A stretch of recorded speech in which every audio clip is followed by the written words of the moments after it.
Органами державної влади, а також правоохоронними органами сьогодні проводиться учбова антитерористична операція по звільненню заручників. Згідно учбового завдання, група терористів захопила 150 депутатів обласної ради в залі засідань обласної адміністрації.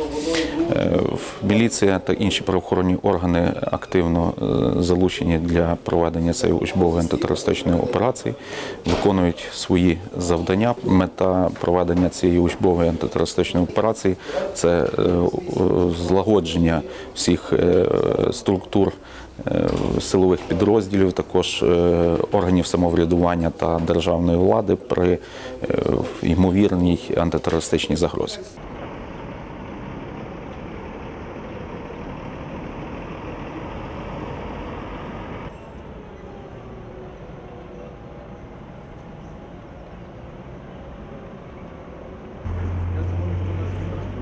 Без проблем.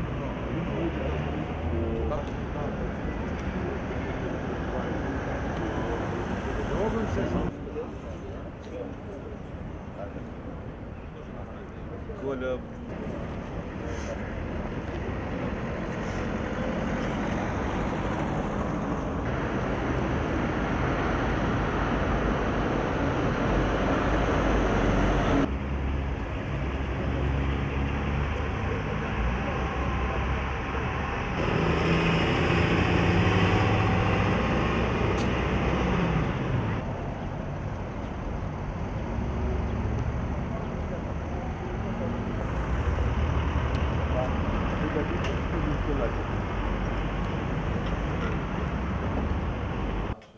Сили і засоби, які організовують на зв'язок, є пропозиція.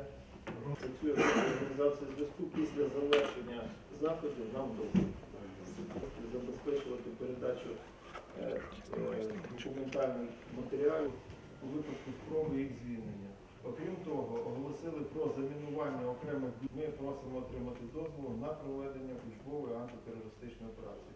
Що стосується оперативної групи, підполковнику юстиції Кондратєву, для того, щоб він окреслив правові аспекти. Зміни в статтю про підслідність злочинів.